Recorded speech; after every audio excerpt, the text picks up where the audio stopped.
I'm Jim Stafford.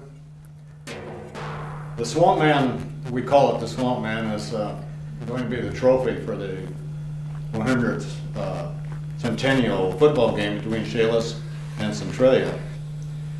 They used to call the whole valley here, from here on through Chehalis and Centralia, the swamp, and I think way back in pre-settler days it was.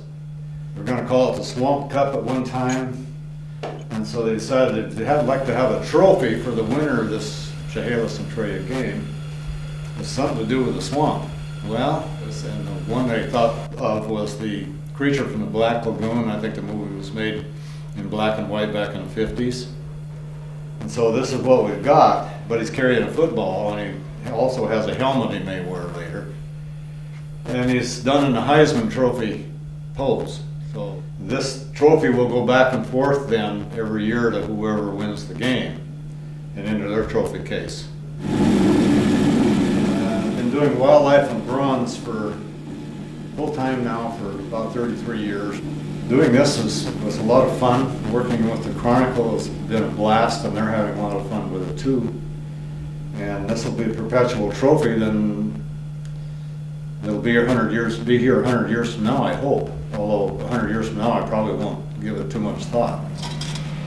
It's going to be a really good game, I think. I think they're pretty evenly matched. I'm kind of leaning towards Chehalis, but Den's version of the sculpture of the swamp monster, the casting process, would be to model the creation in wax or clay. You make a rubber mold off of that. Take that out, apart, pour wax into that to get a wax duplicate of what the original clay was. It's a hollow wax. You pour it in, you pour it out. Later attach wax sprues or gates to the wax, and that becomes your passageway later. This wax then is repeatedly dipped in a ceramic slurry to 10 to 12 coats and stuccoed with sand. And that's built up. The wax is, once that's sufficiently built up, the wax is melted out of those hard ceramic molds.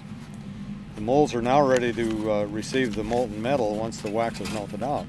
These molds then are preheated or reheated while the metal's being melted in a different furnace.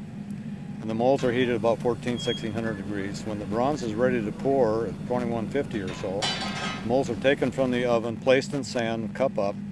The bronze in a crucible is taken from the furnace, poured into the hot ceramic mold, into the cup, down those gates or passageways into the piece.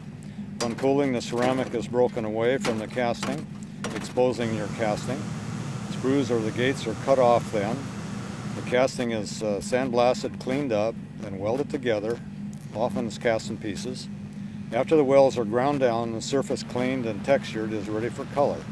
The chemical coloration is applied, and then it's waxed to seal it and bring the color out. The finished piece is then attached to a wood or marble base. In this case, it would be a black walnut base with a name tag attached to the base. It's looking somewhat like it's going to look when it's finally finished.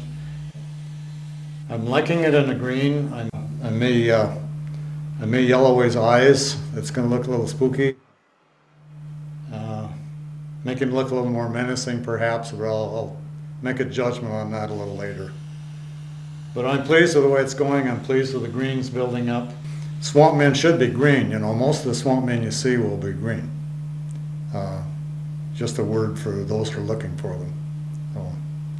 And if you want to see the finished product, you'll see them at the football game on the 20th.